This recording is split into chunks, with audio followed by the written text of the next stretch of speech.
doing, guys? Luke here of SimBoxx, and I'm delighted this evening to be joined by Josh Holmes. Josh, how we doing? Yes, all good, man. All good. Just finished a little session there, some 200-meter sprints. Feeling good, man. Feeling good. Absolutely. So we're a couple of weeks back, a couple of weeks away from your fight with Alex Murphy on the big Queensbury show in Manchester, the Magnificent Seven card. I'm sure you're very excited for that fight on such a big platform. Yeah, man. I've been waiting years for this. Not waiting, working hard for years for this. You know, I've been pro 6 years now, and I've been boxing for 17. And I'm only just getting an opportunity like this. It feels like I'm 17 fights in, but it feels like my career's just getting going. If you get me, it literally feels like it's only just starting. This for me is like the start of my actual career. Um, so yeah, I'm buzzing. What a card to be on as well. But finally, my opportunity to get away from these small old shows. Absolutely. We were just saying there off camera that we had you on the channel back during the pandemic times, and that, Yeah, it was 4 or 5 years ago. You don't realize now how long ago that was. And as you say, you've been a pro a number of years, 17 and 0. You've come up on the small hall show. Do you think this is the side of boxing sometimes that doesn't grab the headlines, that your casual boxing fan doesn't see, that you're not all backed by big promoters with big guaranteed contracts, that there is the small hall scene where you have to go and sell tickets by hand, and you might be fighting in front of 50, 100, 200 people. It's a real hidden art to the sport of yeah, boxing, isn't it? 100%. Like your casual viewers probably don't realize there's so many small old shows, and they don't realize that's how you got to build yourself up. Obviously, there's some kids out there making their debut on these big shows, and they're very lucky and very blessed to be in that position. But yeah, for people like me, I've had 17 fights on these small old shows. Even my English title were a small old show. It's hard to sell tickets. You're not getting paid peanuts. Like out of them 17 fights, I'm at probably only been paid like 8 times. You know what I mean? I've been out of my own pocket just to pay for opponents, pay tickets. People don't realise that. They see the glitz and the glam, these big shows and these millions getting thrown about for the Fury fights and the AJs, and yeah, they don't see the hard work behind the scenes really on the small holes. So when you're going through that, the small hall scene grinding, like you say, you may be only grabbing 8 or 9 paydays out of those 17 fights. What's the motivation, Josh? What's driving you at that point? Is it knowing that an opportunity like this is just around the corner, that you just need to keep working away at it and your time will come? Pretty much, yeah. But just the fact that I love the sport. Yeah. If I didn't love it, I wouldn't do it because I haven't been getting paid. Any other job, you'd be leaving, wouldn't you? If your boss weren't paying you, you'd be leaving straight away. But I just love the way that it gives me discipline, structure to my life, and just good habits. Keeps me out of trouble. You know what I mean? And yeah, but obviously working towards bigger paydays is the goal. But the main thing is I'm happy doing it. I'm happy boxing. Love getting in the gym. Obsessed with it, to be honest. And that's what's kind of got me through. It's a fantastic mindset to have. Talk to me about your relationship with your manager, Kevin Marie. He's one of boxing's proper good guys. He's not one to jump in front of the cameras and sell himself to the media or whatnot, but behind the scenes in the sport, he's known as one of the good guys, and he does a lot for his fighters. Puts on some of these small hall shows and gets you guys the opportunities on the bigger platforms. Just how good of a guy is Kevin Marie, and how good is your relationship with him? Oh, such a good relationship. Yeah, I've known Kev many years now from even when I was in the amateur scene. I'd known him for years, and I used to go sparring his pros um, at his gym back then. And yeah, as soon as I turned pro, I kind of went to him, and I've been with him ever since. And yeah, he does so much for his guys. He's all like he's just a text away. Text him, he's replying within a few minutes. I don't think a lot of managers do that, and he puts in a lot of work behind the scenes. And he's got me this opportunity now. When he messaged me the opportunity, saying your Christmas is cancelled, I was like, that'll do me. Yeah, so I was buzzing, and yeah, as soon as he messaged me the opportunity for this fight, I was like, yeah, let's go. Well, that kind of leads nicely into my next question. Now, this fight comes up on January 24th, which, as you say, means Christmas is cancelled. Talk me through the life of a boxer over the festive period. Everyone's pigging out, they're enjoying the Christmas dinners and days off work and a couple of drinks. You're not able to do that, of course. So take me through your No, mindset. How was Christmas Day for Josh Holmes in you know 2025? what? It was good, man. Like people say, oh, your Christmas is cancelled, but come on, it's just one. It's just one Christmas out of how many more have I got? Um, and I still have my Christmas dinner. My weight's good. I'm a professional out of camp, so my weight's been good. throughout. So my nutritionist, he said, have a day off. And I had a day off, got back to the diet, and nothing changed. Luckily, I'm in that position to do that because I'm good out of camp, so I'm not having to cut as much.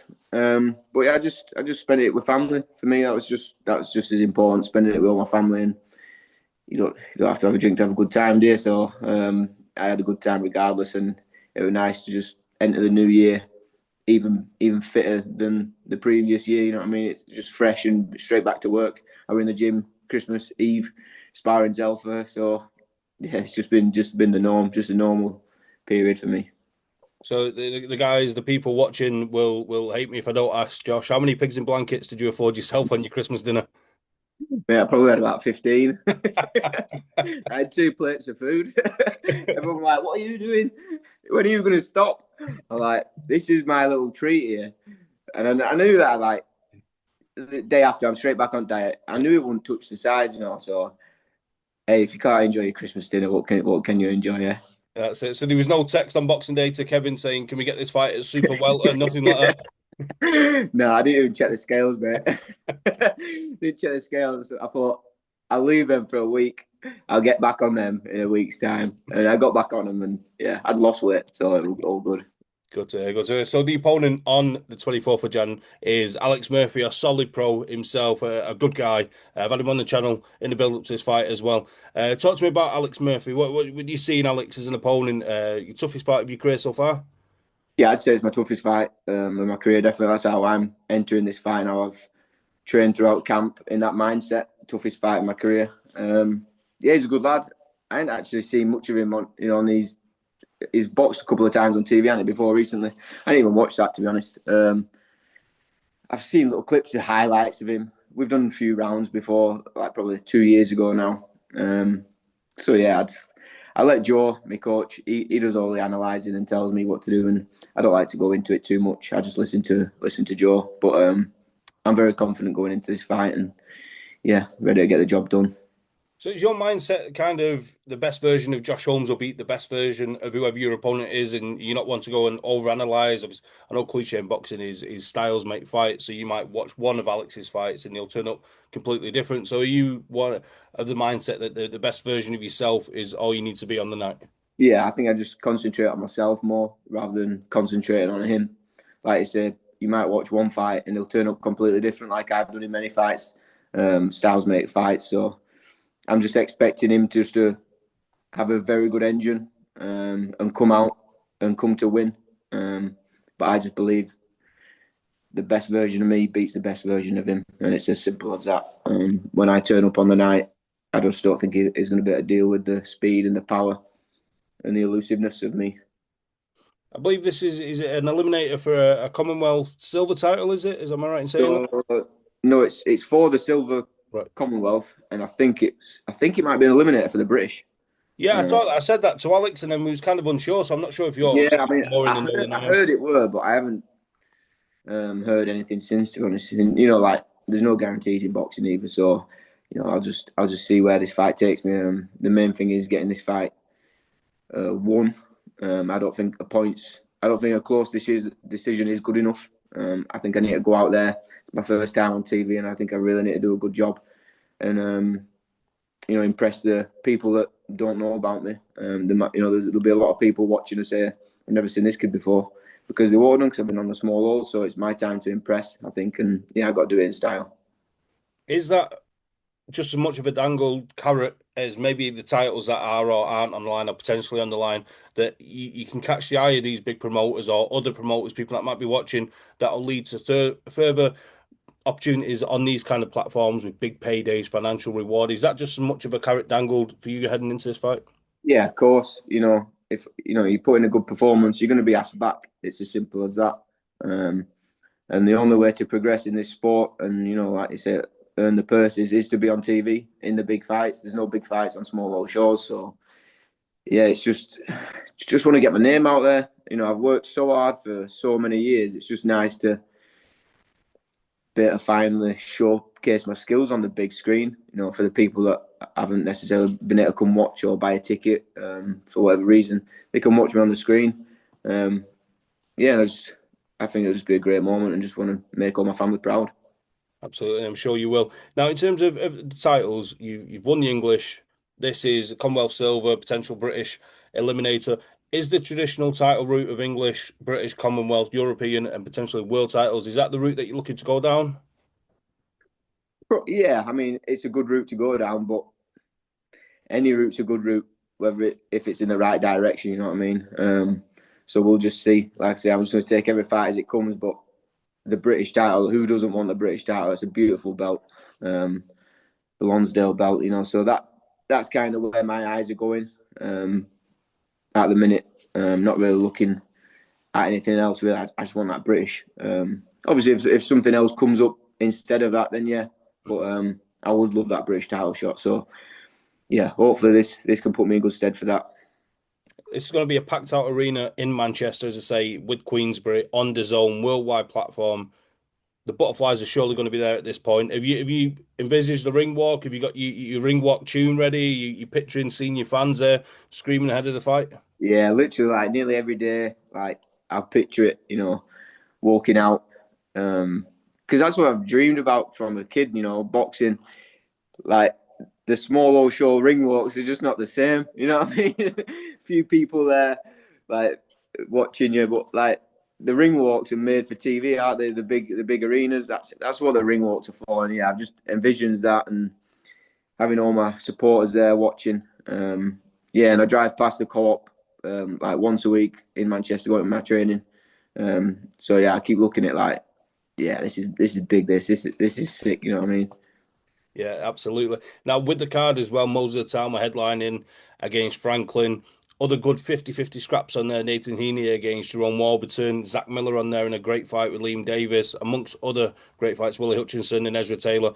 The kind of fight, or the kind of card, sorry, that after your fight, win, lose, or draw, you'd be back out, taking a seat and watching the rest of the show.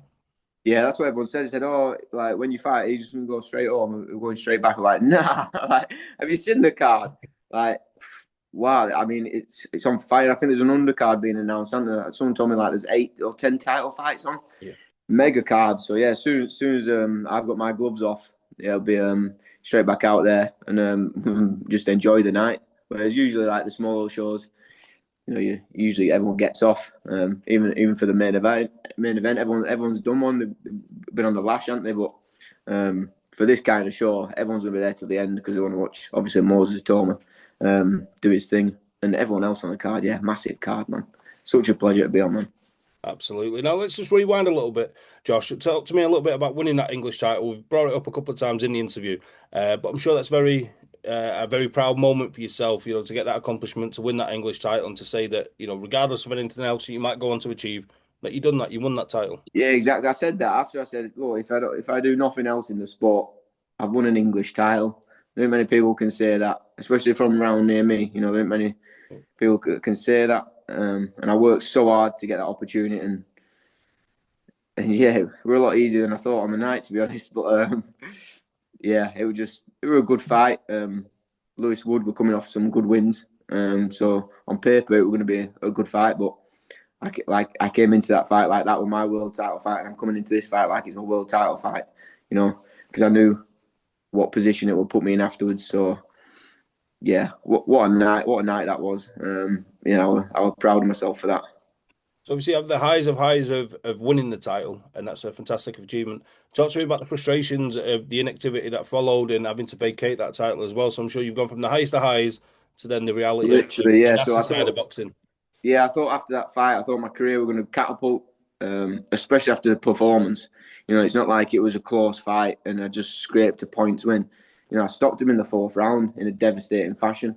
Um, so yeah, it was just frustrating. We thought we were going to get the British title shot against Bellotti, so we kind of vacated the English.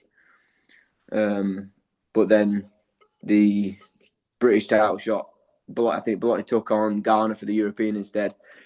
So that weren't happening, and then we vacated the title, so it was just literally no man's land. I was like, wow, and I just couldn't get a fight. Yeah, like Kevin Marie was just couldn't get a fight. So yeah, it was just frustrating. Yeah, man.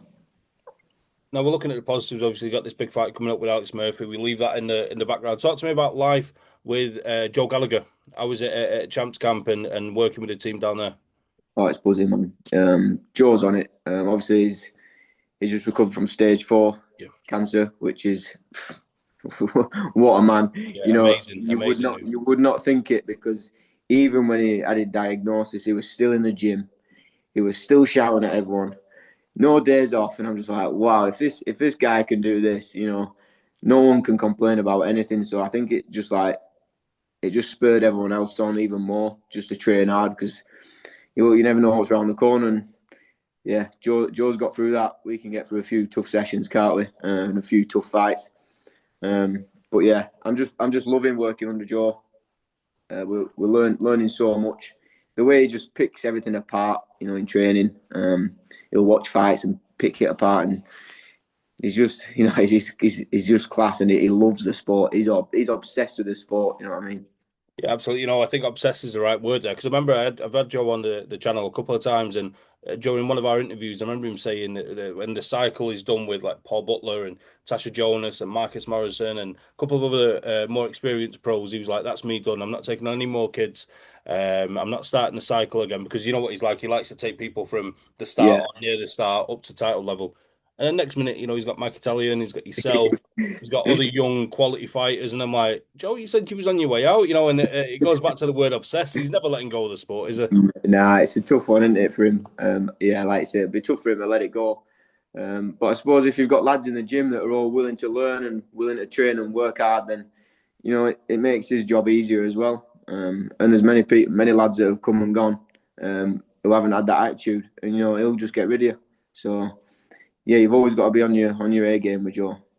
Absolutely. Josh, just to close out, and in some of these interviews that I'm doing at the start of 2026, I'm putting the boxers on the spot and I'm asking, as a fan of boxing, give me 2 or 3 fights that you'd love to see as a fan in 2026.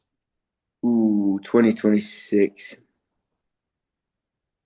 I like AJ Fury. I think everyone wants to see that, but whether that's going to happen now, yeah, I'm not quite sure. Did you say two?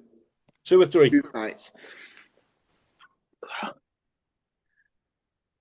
Say Dalton Smith and Azim. Was he Azim? Yeah. Adam Azim. Adam Azim, yeah. I think that'd be a great fight. Great fight, especially after Dalton Smith's win on the weekend. Wow. He put in a serious performance. I think that's a fight that should happen. Yeah, you put me on the spot there. I can't think now. If we get those two at the end of 2026, we'll be happy. You know what?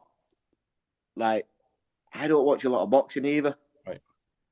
I mean, obviously, I watch it when it's on TV every now and again, but I don't watch a lot of boxing. People think because you're a boxer, you watch loads of boxing, ins and outs of everything. Mm-hmm. Mate, I don't hardly watch it. It's mad. But there's a lot of guys in the gym, don't as well. And I'm just not. I mean, I prefer to do it than watch it. Yeah. I love the big fights and stuff, but yeah, man, I'm not even that into it. I can't not appreciate it, honestly. To close out, Josh, give you the floor, give you the mic. Is there anybody you'd like to shout out? Any sponsors, fans, followers, that kind of thing? Yeah, just all my family, keeping me going, girlfriend, fans, sponsors, all my sponsors, man. I try to reel them all off, but I'll end up forgetting someone. But yeah, for sponsors, help you out so much, especially how frustrating this year's been. It's so hard without them. You're not earning a lot of money, and they're covering all my training costs and everything like that to keep me in the gym. So without them, honestly, it sounds cliche, but you just wouldn't be able to do it. You would not be able to do it. I'd be having to work so much like at home, and I just wouldn't have the time to actually train how I do. So yeah, biggest one to my sponsors, man, and everyone at Team Gallagher's gym, pushing every day. Fantastic. Very well said. Josh, I wish you the best of luck come January 24th, and I'm sure we'll catch you again real soon. Thanks for speaking to SimBoxx. Thank you very much, mate. Thank you.